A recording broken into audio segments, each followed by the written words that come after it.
Functional group का position बदले या ना बदले उससे कोई फर्क नहीं पड़ना, बस हमें ध्यान ये रखना है कि नंबर ऑफ कार्बन एटम्स उसके अराउंड जो है वो बदल जाने चाहिए। अब बदल गया फंक्शनल ग्रुप का पोजीशन तो भी कोई दिक्कत नहीं, एग्जांपल के तौर पे चलो मैं कराता हूँ क्वेश्चन, ठीक है।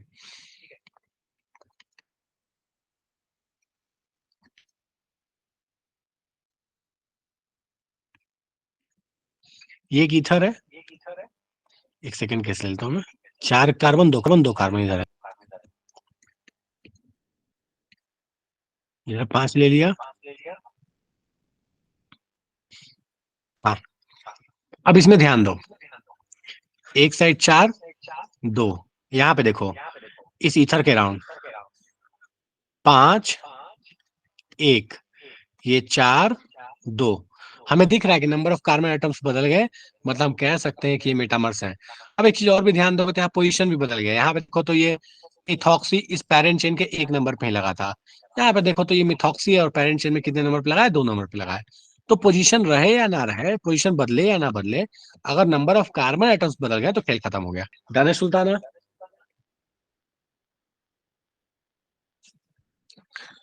चलिए ठीक है, तो एक नेक्स्ट क्वेश्चन दे रहा हूँ और मुझे सोच के बताना कि क्या ये दोनों एक दूसरे के मेटामर्स होंगे।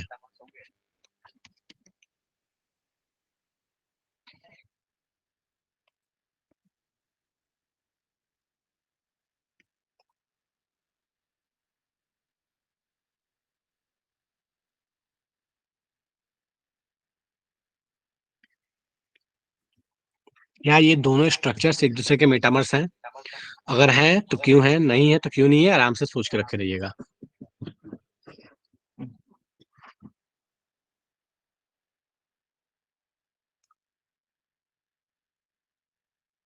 चलिए बहुत अच्छे, तो भैया हमको दिख रहा है कि ये दोनों एक दूसरे के मेटामर्स नहीं है। क्यों नहीं है? क्योंकि अगर आप ध्यान से देखिए तो आपको पता चल रहा है यहाँ पे कि इस केस में ये जो अगर फंक्शनल ग्रुप है, एज्यूम कर लूं कीटोन को, तो 2 कार्बन, 3 कार्बन, इसमें देखा जाए अगर ये कीटोन है तो यहाँ 3 कार्बन, 2 कार्बन, मतलब बेसिकली उल्टा करके लिख दिया है बस। यहाँ पे नंबर ऑफ कार्बन एटम थोड़ी बदले, यहाँ पे 3 है तो यहाँ पे भी एक जगह 3 है, इधर 2 है तो इधर में भी 2 है। एक और क्वेश्चन,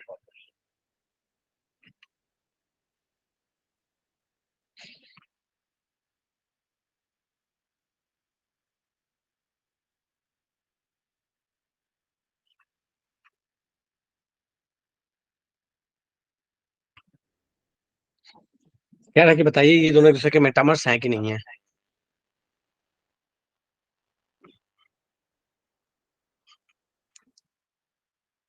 आराम से विचार कीजिए और बताइए।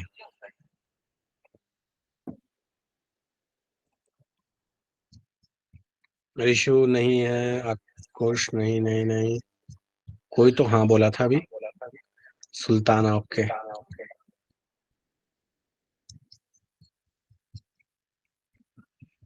चलो, तो हमें दिख रहा है एक चीज, अगर हम गौर से देखें तो भैया हमें क्लियर सा ये दिख रहा है कि ये भाई साहब एलाइड है, सॉरी अल्डिहाइड है, और ये भाई साहब कीटोन है।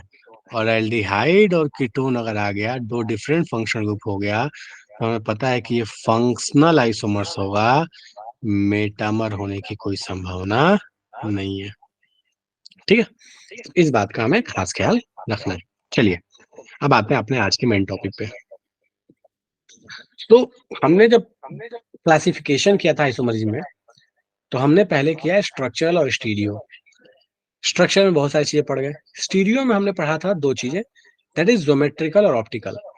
अब स्टीरियो है क्या ना, स्टीरियो का एग्जैक्ट डेफिनेशन उसमें थोड़ा सा बात किए थे, अभी उस पर बात भी नहीं कर रहे हैं, अपन सीधे आ रहे हैं ज्योमेट्रिकल पे, क्योंकि लास्ट में जब स्टीरियो समझेंगे ना स्टीरियो का मतलब क्या होता है तो ज्यादा बेटर होगा। ठीक है, बाकी थोड़ा बहुत तो बता दिया था मैंने। तो आज अपन बात करने वाले हैं ज्योमेट्रिकल आइसोमरिज्म के बारे में।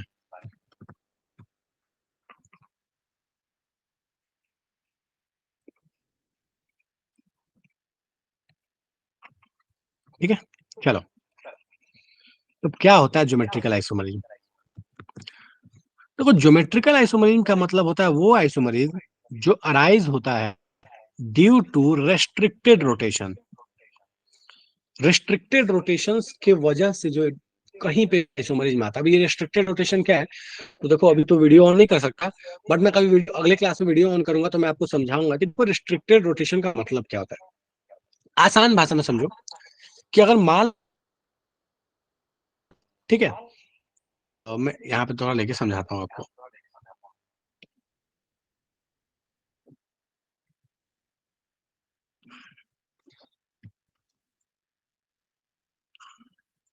एक सेकंड रुक जाओ, बस एक कॉल आ रहा है।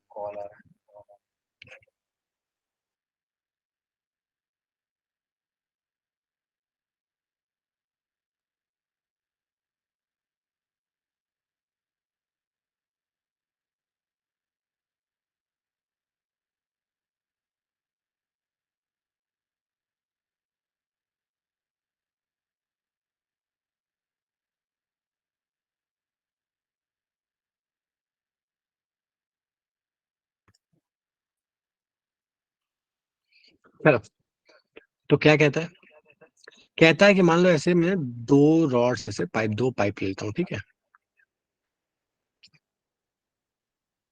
और एक साइड मैंने खड़ा कर दिया है गोलू को, ठीक है, ये गोलू भाई साहब है, और इधर साइड खड़ा कर दिया है मैंने भोलू भाई साहब को, ठीक है।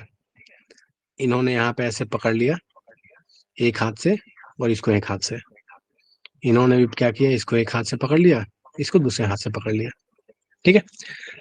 अब ये दोनों चाहते क्या है, तो इसमें से एक भाई साहब क्या चाहते हैं, मान लो ये गोलू भाई साहब है, ये भोलू भाई साहब है, तो गोलू भाई साहब क्या चाहते हैं, इस रॉड को गोल घुमाना चाहते हैं, ठीक है। तो ये भाई साहब क्या करेंगे, इस रॉड को उठाएंगे, ऐसे रोटेट करना चाहते हैं, इमेजिन करके देखो, दो हाथ से पकड़ा और एक गोल घुमाना चाहता है। अब वो कितना ही कोशिश कर ले, थोड़ा सा हो सकता है वो गोल घुमा भी ले, लेकिन जैसे थोड़ा सा गोल घुमाएगा, ये दोनों रॉड एक दूसरे में टकरा लेंगे, और दोनों रॉड एक दूसरे में टकराने लगेंगे तो कहानी कुछ इस तरह से एक्स टाइप की बन के रह जाएगी।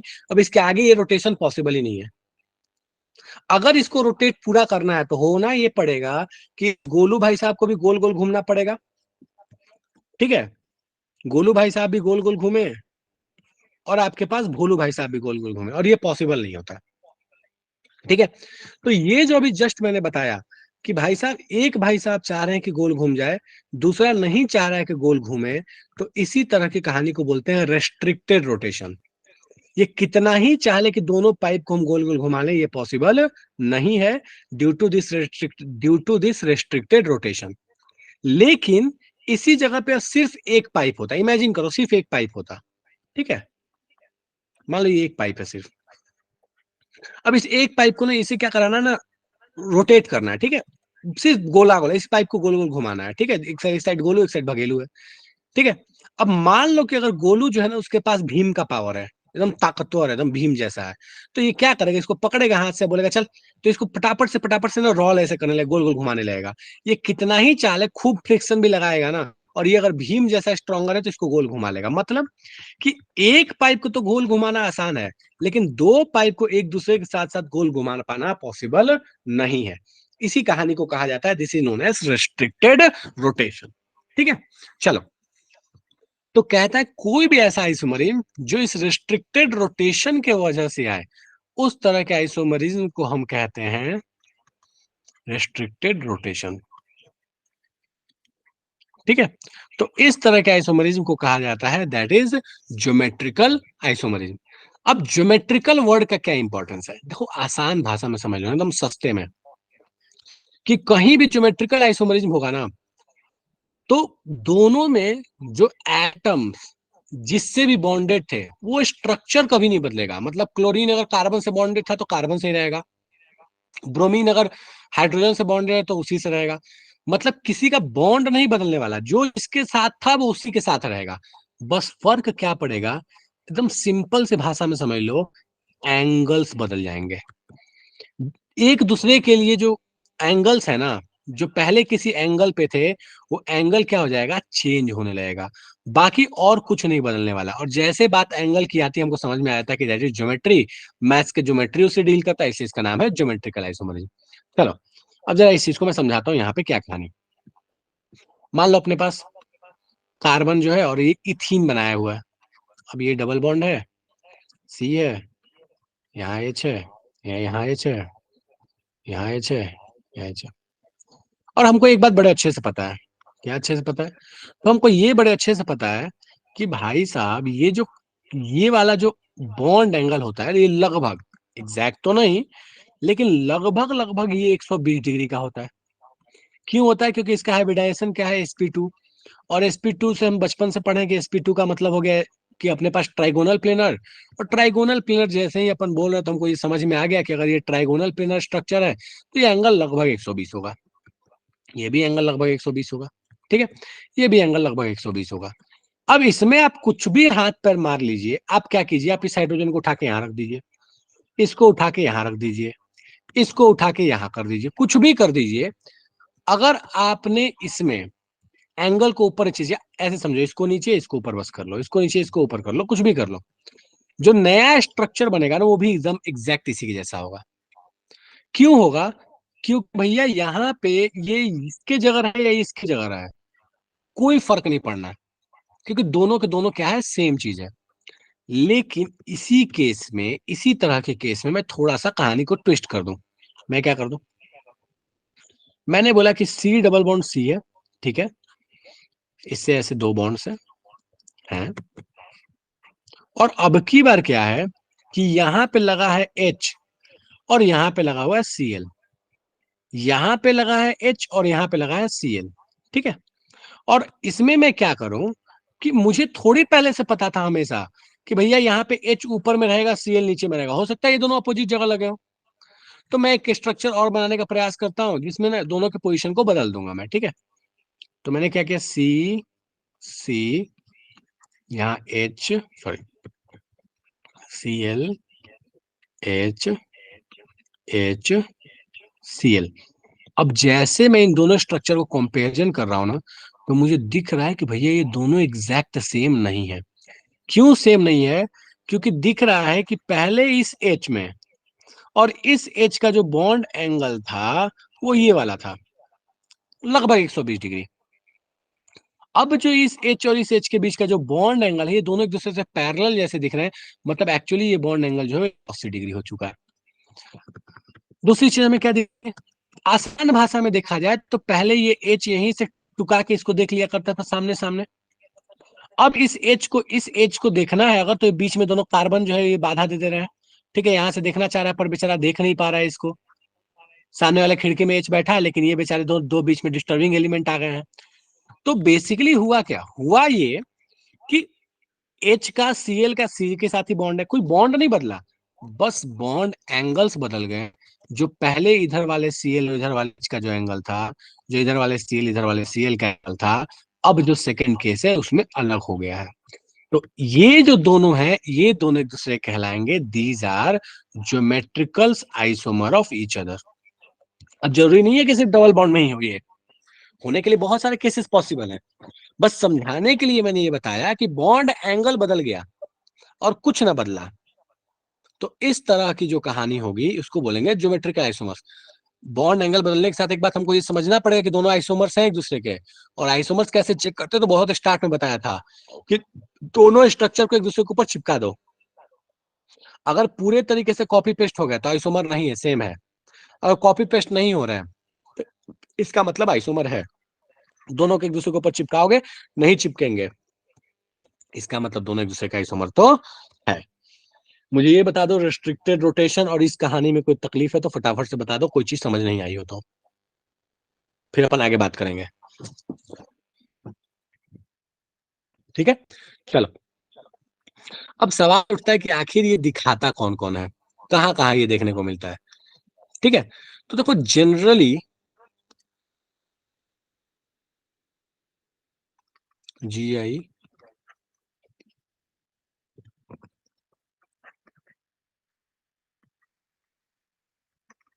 जनरली GI कौन दिखाता है? तो जनरली ये दिखाते हैं, पहले तो अभी जस्ट बताया, that is alkenes.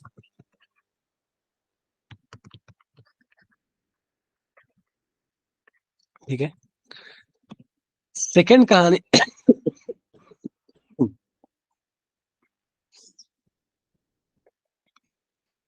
Cyclic structures.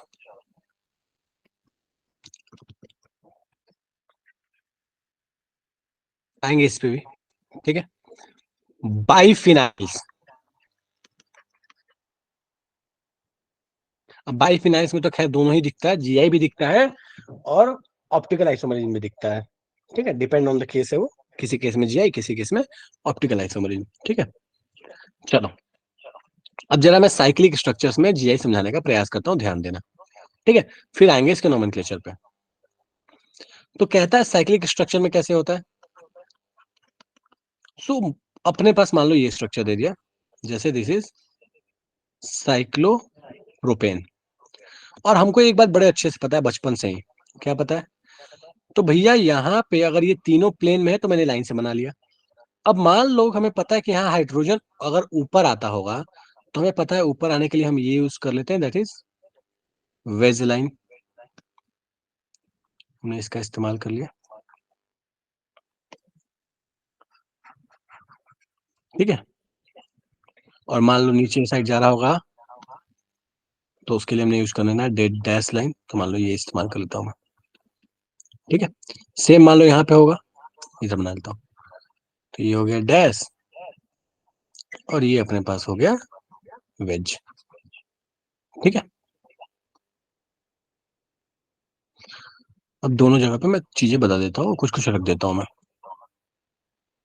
यहाँ रख दिया एच, यहाँ रख दिया एफ, यहाँ रख दिया एच, यहाँ रख दिया एफ।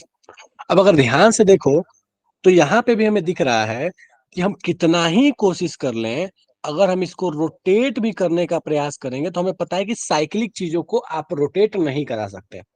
यहाँ पे भी रिस्ट्रिक्टेड रोटेशन है। आप चूड़ी ले लीजिए, चूड़ी को आप चाहिए रोटेट करा दीजिए, या तो टूट ही जाएगा, लेकिन वो कंप्लीटली रोटेट नहीं हो सकता। कोई भी ऐसी साइक्लिक तरह की चीज है, आप उसको रोटेट नहीं करा पाइएगा। जैसे वो अपने पास दो पाइप के केस में था।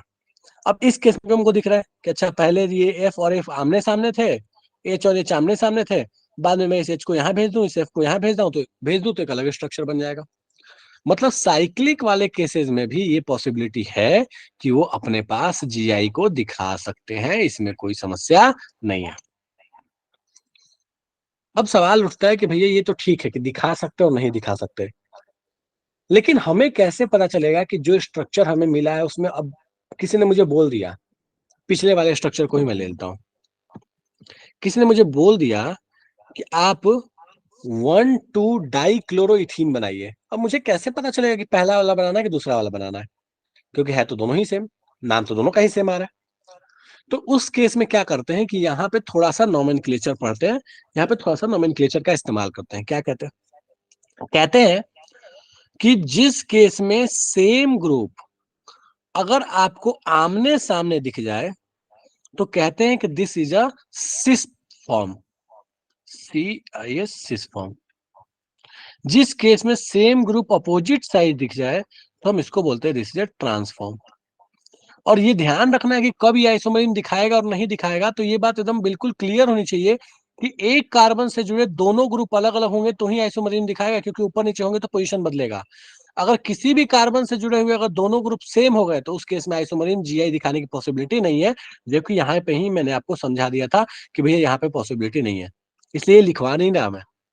रिस्ट्रिक्टेड रोटेशन के साथ उस कार्बन से जुड़े हुए जो ग्रुप हैं, वो ग्रुप जो होने चाहिए वो अलग अलग होने चाहिए। तो दो तरह के मेनली क्वेश्चन बने कि भैया जीआई कौन कौन दिखा सकता है, नहीं दिखा सकता, और दूसरी कहानी कि इनका नेम कैसे होगा। तो बोलता है अपोजिट हो गए तो ट्रांस, सेम साइड हो गए तो सिस। चलिए, तो जरा सा कुछ क्वेश्चन दे रहा हूं, इस क्वेश्चन में मुझे बताना देख के कि क्या यहाँ पे जीआई होगा कि नहीं होगा। ठीक है। चलो, जब पूछूंगा आंसर तब देना, ये बस देखते जाओ।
चलो मैं एक एक करके पूछते जा रहा हूँ, आपको बस बताना है कि जीआई दिखाएगा या नहीं दिखाएगा।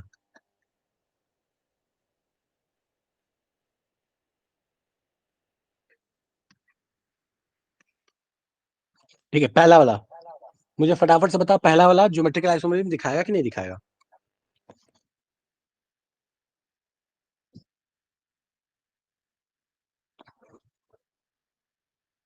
बढ़िया। ठीक है, क्वेश्चन नंबर टू।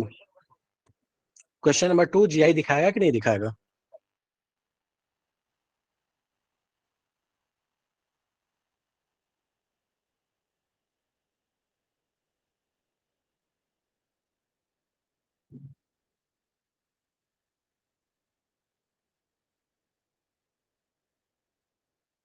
बढ़िया। क्वेश्चन नंबर थ्री दिखाएगा नहीं दिखाएगा।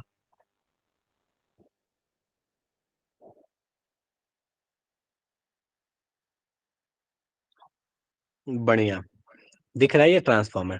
क्वेश्चन नंबर फोर दिखाएगा नहीं दिखाएगा।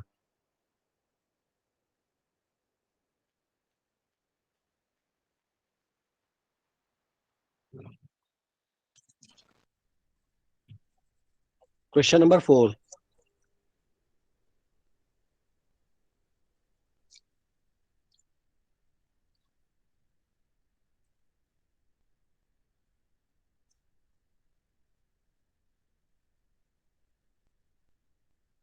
चलिए, सो क्वेश्चन नंबर फोर भाई साहब जीआई नहीं दिखाएगा। ठीक है, क्यों नहीं दिखाएगा। देखो, इसके थ्रू अगर तुम इधर जाओगे तो जो कहानी है, और इसके थ्रू जो इधर जाओगे जो कहानी है, वो एग्जैक्टली सेम है। ठीक है, तो हमको ऐसा लगता है कि भैया जीआई नहीं दिखाना चाहिए। लेकिन इस कार्बन के रिस्पेक्ट में देखो, इस कार्बन के रिस्पेक्ट में यहाँ पे और ये वाली चीज अलग है, यहाँ पे और ये वाली चीज अलग है। ठीक है, तो हम कभी भी जब जीआई चेक करते हैं तो हमको सिमेट्री वेमेट्रिसिटी से कोई लेना देना नहीं होता।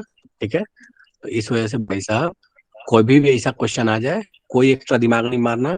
कोई भी साइक्लिक कुछ भी बना कर दे दे, अगर उसमें डबल बॉन्ड है, आंख बंद करके आप बोल सकते हैं कि भैया वो जीआई भाई साहब को तो दिखाएंगे ही दिखाएंगे।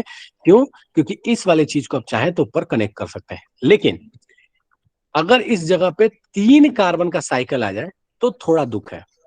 ये मैं समझाता हूँ क्यों। तीन कार्बन के साइकिल में ना हम बोलते हैं कि जीआई दिखा पाना यहाँ पे पॉसिबल नहीं है। क्यों नहीं पॉसिबल है? क्योंकि रिंग कंस्ट्रेन की वजह से ना ये वाला कार्बन घूम के जाके इससे कनेक्ट नहीं हो पाता। इस वाले केस में तो पॉसिबल है थोड़ा, लेकिन इस वाले केस में पॉसिबल नहीं है। तो ये जीआई बिल्कुल दिखा सकता है, मुश्किल से दिखाएगा पर दिखाएगा, लेकिन इस वाले केस में दिखाना पॉसिबल नहीं है। ये तो सीधा सीधा दिख रहा है, वो वाला दिखाएगा तो ये वाला दिखाएगा ही दिखाएगा। चलो, थोड़ा अच्छा क्वेश्चन देता हूँ, सोच के बताना कौन जीआई दिखाएगा नहीं दिखाएगा। ठीक है,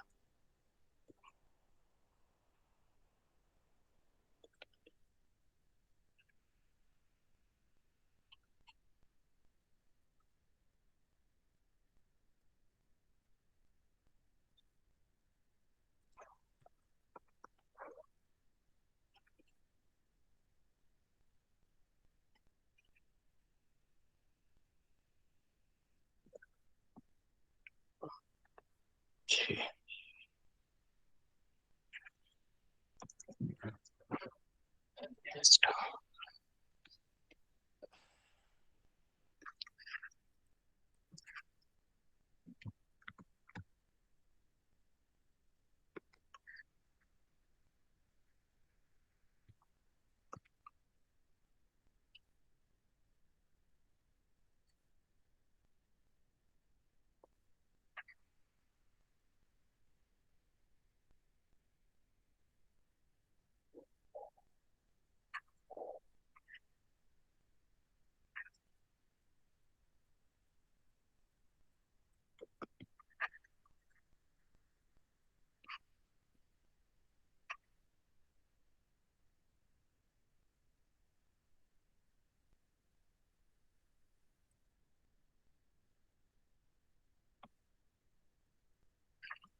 आराम से सोचो और सोच सोच के बताना कौन से में पॉसिबल है नहीं है। Question number 6।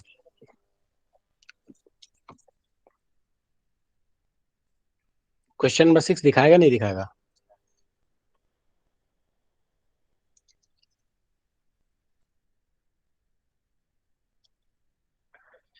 चलो बढ़िया।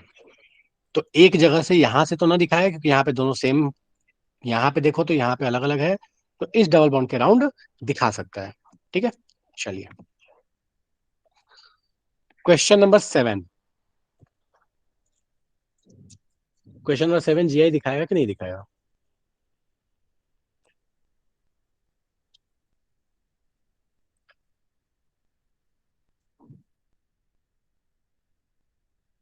देखो यही दिक्कत है। अच्छे से देखो क्वेश्चन नंबर 7 को, शायद हो सकता है कुछ गलती से याद आए। श्रेया बोल रही है नहीं दिखाया, क्यों श्रेया, क्यों नहीं दिखाएगा?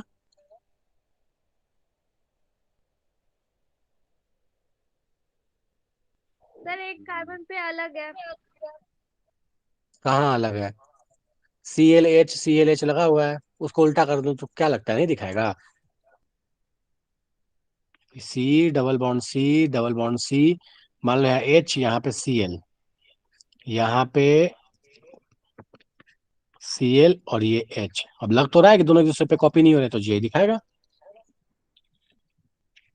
चलिए, तो इस बात को ध्यान से देखिएगा कि जब एलीन्स होते हैं, एलीन्स का मतलब है कि भैया डबल बॉन्ड दो एक दूसरे के साथ लगातार, ये जिस भी प्लेन में ये जो दोनों बॉन्ड होंगे ना, ये दोनों बॉन्ड उसके जस्ट परपेंडिकुलर होगा। क्यों होगा ऐसा? तो देखो, होगा क्या कि ये जो पाई बॉन्ड बना होगा इन दोनों के बीच में, एक तो सिग्मा होगा। कौन सा सिग्मा? sp2 का ओवरलैप से, और ये भी sp2 है। तो यहां पे अगर ये px का ओवरलैप हुआ होगा, मान लो कि हाइब्रिडाइजेशन के लिए ना यहाँ पे यूज हो गया है जेड और वाई, तो यहाँ पे देखो, यहाँ पे जो ओवरलैप हुआ होगा, और जो ओवरलैप ये sp है, और इस वाले केस में जो ओवरलैप हुआ होगा वो अलग अलग होगा। मान लो इस वाले में यूज हो गया था एक्स, जेड और वाई, तो एक्स बच गया, तो पी एक्स का ओवरलैप हो गया। इसमें देखो मान लो यूज हुआ है जेड और एक्स, तो मान लो वाई बच गया है, तो यहाँ पे किसका ओवरलैप हुआ? पी वाई का। तो बेसिकली दोनों पाई बॉन्ड के प्लेन अलग हैं। इसका मतलब कि ये वाले जो sp2 ऑर्बिटल्स भी हैं, ये भी दोनों एक दूसरे प्लेन, ये दोनों भी जो है वो वही प्लेन में नहीं है जिस प्लेन में ये आते हैं। इनके प्लेन्स अलग अलग हैं। थोड़ा सा विजुअलाइज कराता मैं, मतलब थोड़ा सा वीडियो ऑन रहता तो अच्छे से बताता, बट ठीक है, एजम्पशन ले लो, अगली क्लास में बताऊंगा। ठीक है। तो बेसिक फंडा क्या है ना, कि इनके प्लेन ही अलग अलग हैं। इसी वजह से हमेशा एक बात रट्टा मार के याद रख लो कि डबल बॉन्ड जब कभी भी आपको लगातार इवन नंबर में आ रहा हो, तो वो जीआई को नहीं दिखाएगा। और अगर वो ऑड नंबर में आ रहा है डबल बॉन्ड लगातार, तो वो जीआई दिखाएगा। एकदम सीधा सा मतलब समझ लो। अगर मान लो चार ऐसे बना दूं मैं, लगातार की बात कर रहा हूं, ये याद रखिएगा, लगातार बोल रहा हूं मैं बार बार। ये ऐसे दे दिया, अब ऐसे बना के दे दिया, यहाँ Cl यहाँ H, यहाँ Cl यहाँ H, बोला भैया ये दिखाएगा नहीं दिखाएगा? दिख रहा है कि तीन लगातार है, मतलब ये जीआई दिखाएगा। वही अगर चार दे देगा तो नहीं दिखाएगा। तो इस बात को दिल दिमाग फेफड़ा किडनी में अच्छे से सेट कर लेना है कि अगर आपके पास even number of double bonds आ रहे हैं कंटिन्यूटी में, तो जीआई नहीं दिखेगा। और नंबर आ रहे हैं तो दिखेगा। डन है क्या ये? और आइडिया लगा थोड़ा बहुत मैं क्या बता रहा हूँ, प्लेन्स क्यों अलग अलग हो रहे हैं? Yes sir. चलिए, ठीक है। नेक्स्ट, क्वेश्चन नंबर 8 जीआई दिखाएगा नहीं दिखाएगा?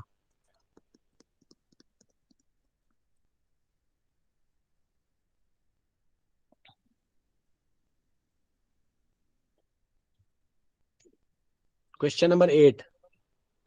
क्वेश्चन नंबर 8 का तो कोई लोड ही नहीं है। क्यों नहीं है? क्योंकि भैया ये एलियंस वाली कहानी नहीं है, कंटिन्यूटी में डबल बॉन्ड नहीं है, नॉर्मल केस है। हमको दिख रहा है इस कार्बन जुड़ा, एक एच है, एक पूरा ये कहानी। Cl है, एच है, अलग अलग कहानी है, कोई दिक्कत नहीं है, जीआई दिखाएगा, इसमें कोई लोड लेने की जरूरत नहीं है। Question number 9। अच्छा क्वेश्चन है।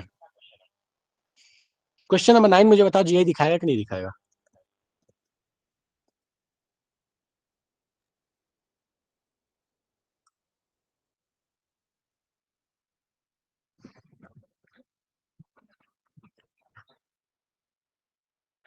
क्वेश्चन नंबर 9 जीआई दिखाएगा कि नहीं दिखाएगा? अरे भाई साहब, मुझे एक बात बताओ, ये डबल बॉन्ड के क्रॉस तुम देख रहे हो कि दो हाइड्रोजन सेम है, नहीं दिखाएगा? भाई साहब, ये वाला जो सीएल है, हो सकता है ऊपर और ये वाला सीएल नीचे हो सकता है ये सीएल ऊपर और ये वाला सीएल भी ऊपर हो जाए। तो क्या ये सीएल सीएल के रिस्पेक्ट में जीआई नहीं दिख रहा है? समझ आया मैं क्या बोल रहा हूँ? नो मैं सर। वापस रिपीट कर रहा हूँ कि चलो डबल बॉन्ड के क्रॉस कार्बन जुड़े, दोनों ग्रुप सेम है, मान लिया। लेकिन जो रिंग के अंदर में जो दो क्लोरीन है, वो दोनों क्लोरीन एक दूसरे के लिए ऊपर नीचे नहीं हो सकता है। हो सकता है ना कि एक क्लोरीन ऊपर आता है, क्लोरीन नीचे जाता है। हो सकता है दूसरे वाले केस में दोनों ऊपर आ जाता हो। पहले सीएल सीएल का बॉन्ड एंगल अलग था, बॉन्ड एंगल अलग हो गया। तो जीआई दिखा सकता है कि नहीं दिखा सकता?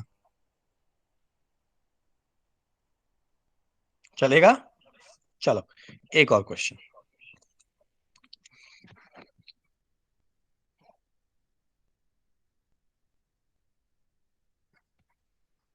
पेन उठा लिया तो एक क्या दूं? तो तीन दे देता हूँ।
भैया ने क्या बनाई? चलो, क्वेश्चन नंबर 10, 11 दोनों बढ़िया क्वेश्चन है। क्वेश्चन नंबर 11 काफी अच्छा क्वेश्चन है, आराम से सोच के बताना। क्वेश्चन नंबर 10, जीआई दिखाएगा नहीं दिखाएगा?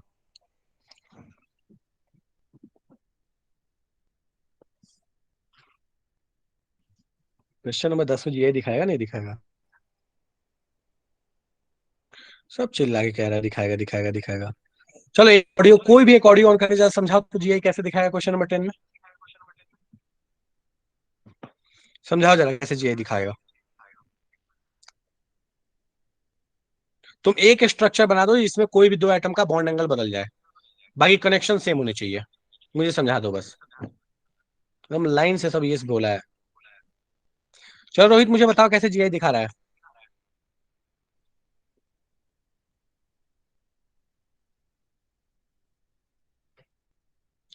ध्यान से देखिए भाई साहब, इस देखो, रिंग के अंदर में तो जीआई की कोई संभावना ही नहीं है। क्यों नहीं है? क्योंकि रिंग के अंदर में कोई डबल बॉन्ड नहीं है। होता डबल बॉन्ड तो दिमाग ही नहीं लगाना था, खत्म। अच्छा, रिंग के वजह से भी कोई पॉसिबिलिटी नहीं है, क्योंकि यहाँ पे भी ऐसा कुछ सीएल वेल लगा हुआ नहीं है कि रिंग की वजह से कुछ पॉसिबिलिटी हो। तो रिंग का तो कोई रोल ही नहीं है। अब तुम मुझे बताओ, डबल बॉन्ड के क्रॉस, इसके ऊपर और इसके नीचे सेम कहानी, इसमें डबल बॉन्ड के इधर ऊपर और इधर नीचे सेम कहानी। जब ऊपर और नीचे सेम चीजें कनेक्टेड हैं तो जीआई कैसे दिखाएगा भैया? जरा मुझे समझा दो, कैसे जीआई बता बनाओगे इसका? बताओ कौन सा बॉन्ड एंगल चेंज कर दो तो जीआई बन जाएगा? बता दो, मुझे समझा दो बस।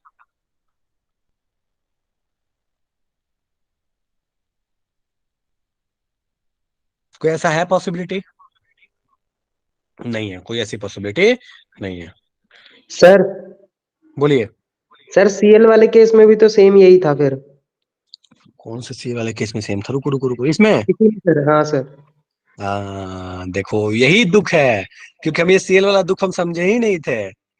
चलो ध्यान दो यहाँ पे, सीएल वाले केस में सेम दुख इसलिए नहीं है बाबू मेरे कि देखो, इस सीएल इस बॉन्ड को उड़ा दे मैं, और यहां लगा दे रहा हूं एक बार मैं ये, और यहां पे लगा दे रहा हूं एक बार ये। ठीक है, सीएल ऊपर आ रहा है, सीएल नीचे जा रहा है, बॉन्ड एंगल 180 डिग्री होगा। Yes sir. चलो, अब की बार मैं क्या कर रहा हूं, इसको उड़ा रहा हूं और यहाँ पे भी आगे वेज बना सर, दे रहा आगे हूं। समझो सर। ठीक है, अब कहाँ बॉन्ड एंगल 180 डिग्री जा रहा है, नहीं जा रहा है ना। Yes sir. चलिए ठीक है, लास्ट क्वेश्चन, क्वेश्चन नंबर 11। ये जीआई दिखाएगा कि नहीं दिखाएगा?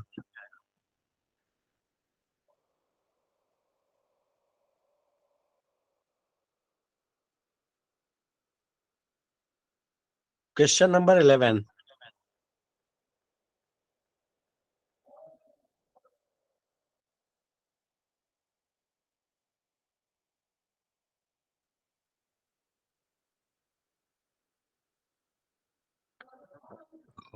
सॉरी,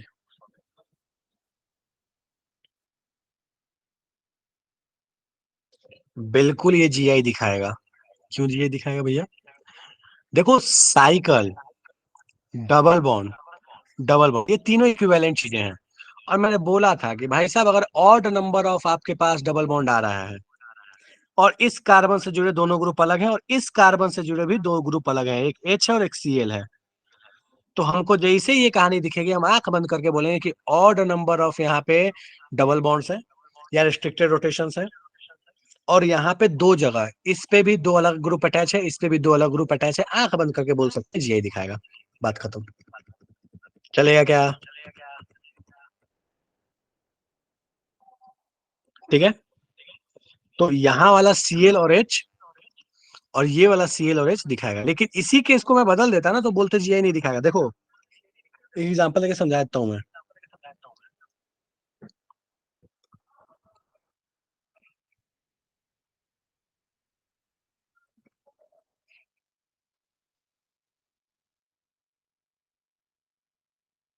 यहाँ सी एच सीएल देता और यहाँ सीएल देता, अब कहता जीआई दिखाएगा, नहीं दिखाएगा। क्यों?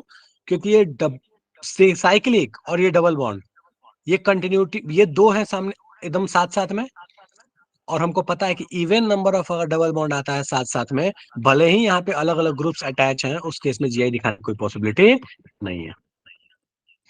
ठीक है, चलो, तो ये अपने पास कहानी हुई कौन जीआई दिखाएगा कौन जीआई नहीं दिखाएगा। अब नेक्स्ट कहानी क्या कहता है? कहता है भैया इसका नाम बताओ। आसान सा सीधा सा कहानी है। क्या है? तो कहता है कि सेम ग्रुप अपोजिट, तो बोलोगे ट्रांस, कुछ बता दिया था शुरू में, अभी थोड़ी देर पहले ही बता दिया था। सेम ग्रुप अपोजिट तो trans, same group same side तो सिस। अब इसी तरह का एक और भी कहानी है, इसको बोलते हैं ईजेड नोमेनक्लेचर। ठीक है, तो ईजेड की कहानी क्या है? तो ईजेड में कहता है कि अगर हाई प्रायोरिटी ग्रुप, मैं लिख देता हूं,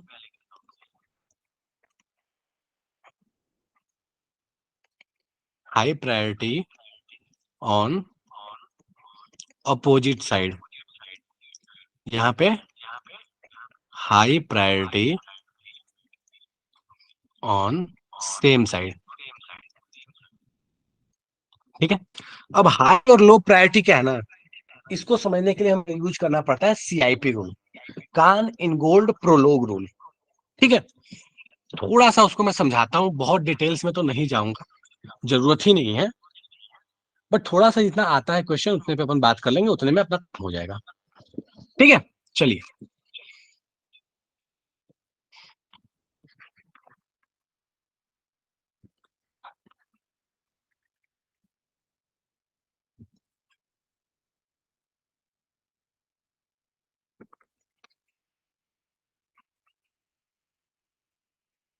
बोलता है सीआईपी के अकॉर्डिंग प्रायोरिटी बताओ। सबसे पहली चीज,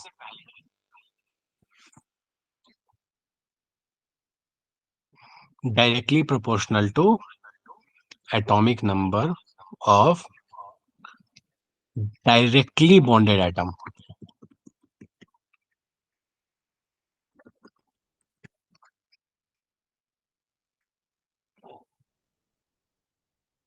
क्या हो गया इसको?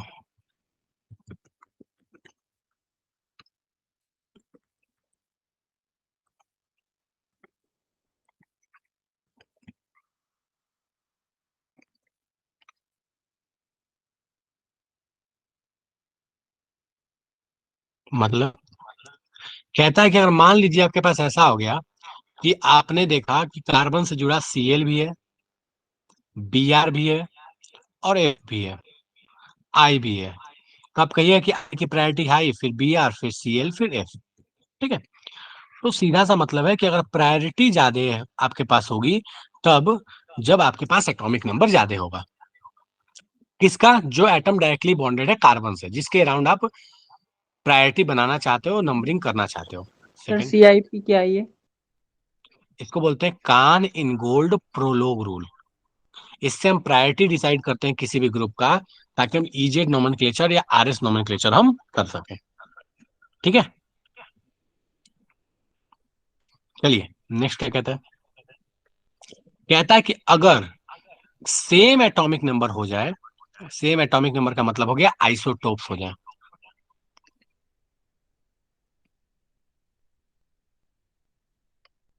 Directly proportional to mass. कौन सा मास? Atomic mass. ठीक है।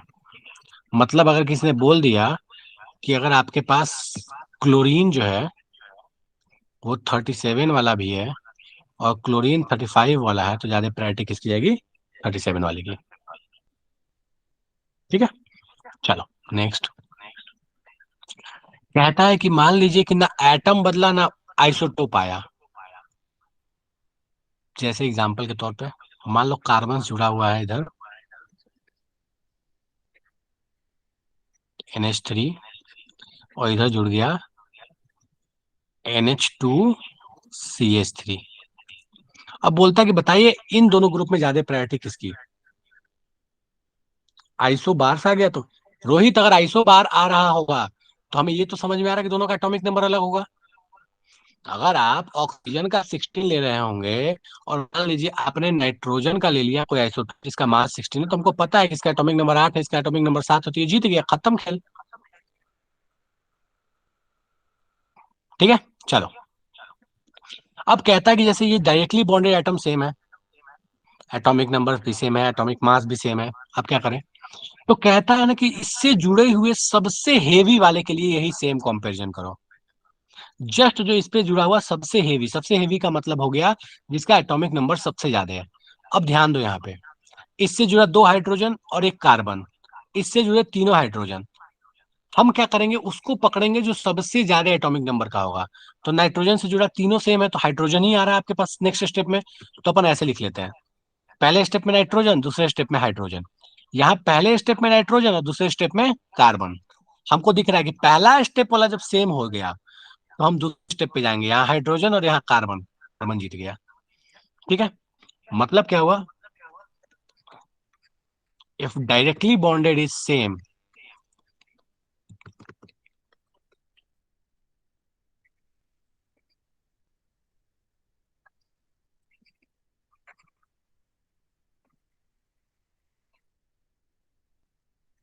then take the next heaviest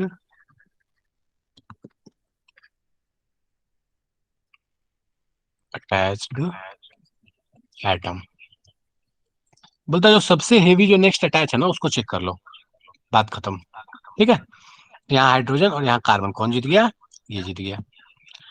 अब इसी तरह से मान लीजिए आपको किसने बोल दिया, एग्जाम्पल मान लो आपको मैं दूं, कार्बन इससे जुड़ा हुआ है O CH2CH3, इससे जुड़ा हुआ O, इससे जुड़ा हुआ है CB3।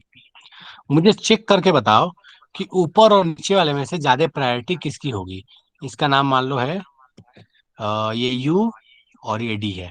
E और D में से हाई प्रायोरिटी किसकी जाएगी, U की कि D की?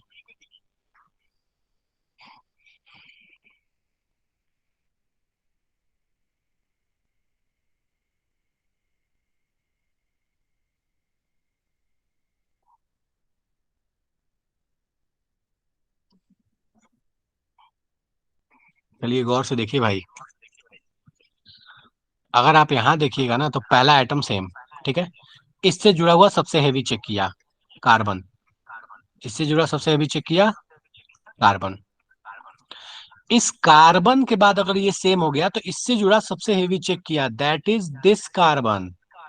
और इस कार्बन से जो सबसे हेवी है वो ड्यूटेरियम है। मतलब आपके पास कहानी ऐसे बन रहा है, ओ सी, सी के बाद आपके पास कौन आ जा रहा है, तो आपके पास यहाँ पे आ जा रहा है डी, यहाँ पे आ रहा है ओ सी, और सी के बाद फिर कौन आ रहा है, सी। आपको यहाँ दिख रहा है कि भैया अच्छा यहाँ पे सी है और यहाँ पे डी है, हमको पता है कि ऊपर वाला इज द विनर। चलेगा क्या? डन है ये। चलो नेक्स्ट। अब इस तरह से ना बस बिल्कुल ये लॉजिक वाली कहानी, बिल्कुल लॉजिक्स लगाते हैं। चलो अब मान लो एक जगह लगा हुआ है N C H three thrice, नीचे लगा हुआ है N,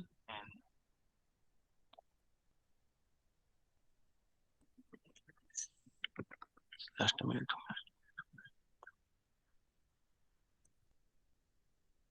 C H three twice H. अब तुम मुझे सोच के बताओ कि दोनों में से ज्यादा प्रायोरिटी किसकी जाएगी? N C H three thrice, N C H three twice H.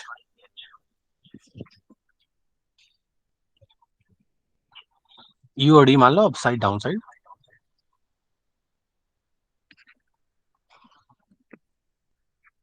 आज तक मेरे को पेन टैप पे लिखना नहीं आया।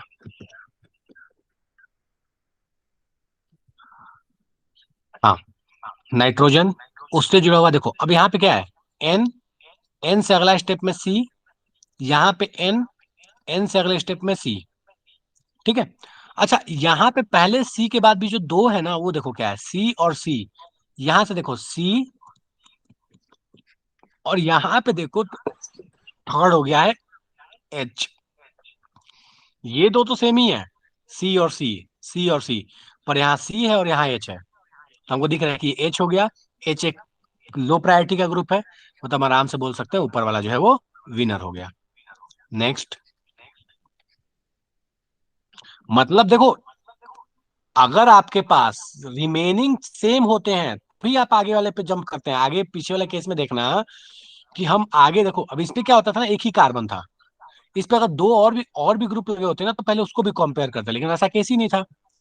ऊपर में भी आओगे तो ऐसा केस नहीं मिला, ठीक है। अब यहाँ पे एक चीज तुमको दिखेगा कि भैया यहाँ पे तो एन है, पहला एच ही है, और यहाँ से एन से पहला ही सी मिल गया, बाकी खत्म हो गया था, ठीक है। चलो अब यहाँ पे आते हैं, चलो जरा सा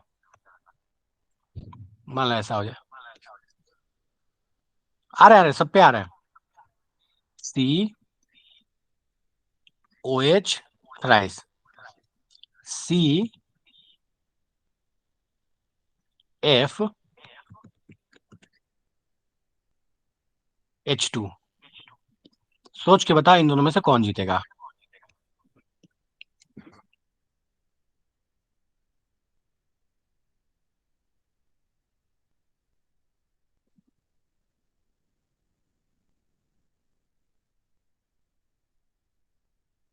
चलो ध्यान दो, ऐसे बनाया करो, हवा में बात नहीं किया करो। सी पहला सेम, इसका भी सेम सी है, कोई कंपैरिजन नहीं हो सकता। इससे जुड़े हुए तीन ओ एच है, मतलब पहले तीन ओ जुड़ा हुआ है, ओ ओ ओ, यहाँ पे एफ एच एच। मैंने बोला था कि हेवीएस्ट से कंपैरिजन किया जाता है, और अगर वो सेम आ जाए तो फिर आप जाके नीचे जो और भी बचे हैं उसको आप कंपैरिजन कीजिए। चलो हैवीएस्ट इसमें ओ है, इसमें एफ है। भाई साहब सबसे पहले ही ये जीत गया, इन दोनों को कंपैरिजन करने की जरूरत ही नहीं है, क्योंकि हमको सबसे हेवीएस्ट इसमें ओ है और सबसे हेवीएस्ट इसमें एफ है। हम आंख बंद करके बोल सकते हैं दिस इज द विनर। लेकिन इस केस में देखो कहानी कब बदलेगी ना, जब मैं यहाँ पे ऐसे सी ओ एच थ्राइस, सी OH ट्वाइस CH3। अब देखो यहाँ पे क्या होता है, C से जुड़ा हुआ क्या होता है, O O O, और नीचे वाले में C से जुड़ा हुआ एकदम ऑर्डर में लिखेंगे मास के हिसाब से, O O C। आगे जंप करने की जरूरत नहीं है जब तक ये तीनों कंपैरिजन नहीं हो जाएगा। चलो अब यहां देखते हैं, O सेम, O सेम, यहां O और यहां C, चूंकि ऊपर वाले दोनों सेम हैं तब जाके सबसे लोएस्ट वाले को कंपैरिजन किया। अच्छा, अब यहाँ पे दिख रहा है कि भैया इन तीनों केस में अपने पास जो है ये ऊपर वाला विनर बन गया। लेकिन इसी केस में देखो अब ऐसे देता हूं मैं, C OH थ्राइस, और यहाँ पे अच्छा सॉरी, C आइसोटोप वाला लगा रहा हूं मैं यहाँ पे, OH thrice C OD thrice. अब चलो, C इससे जुड़ा O O O, C नीचे वाले में भी O O O, कोई कंपैरिजन नहीं हो पाया, यहां तक डिसीजन नहीं हो पाया। अब जो सबसे हेवी वाला है उसका नेक्स्ट देखेंगे, इसका नेक्स्ट देखते हैं हेवी वाले का। तीनों सेम ही है, कोई फर्क नहीं पड़ना, यहाँ H लगा है, यहाँ क्या लगा है, D लगा है। अब दिख रहा है कि यहाँ H यहाँ D, ये विनर, मतलब ये विनर हो गया। डन है क्या? समझ आया ये कहानी कैसी है?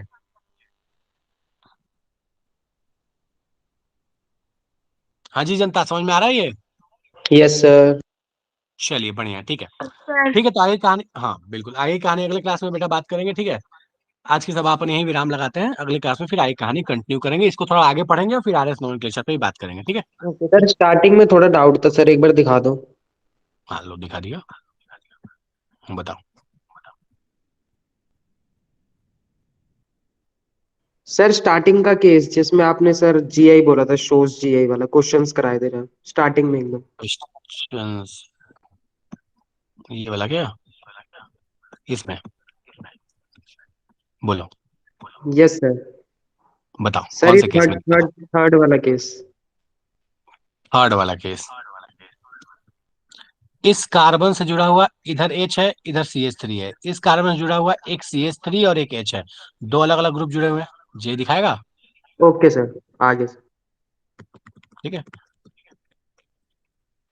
सर सेकंड चलिए वाला ठीक, बता दो, वही वाला। सेकंड वाला देखो, इससे जुड़े हुए दो H हैं, एक ही कार्बन से जहां GI दिखाने की पॉसिबिलिटी, डबल बॉन्ड के क्रॉस दिखाना था, इससे दोनों हाइड्रोजन जुड़े हुए हैं, ना दिखाएगा, मतलब ये डबल बॉन्ड तो ना दिखा रहा।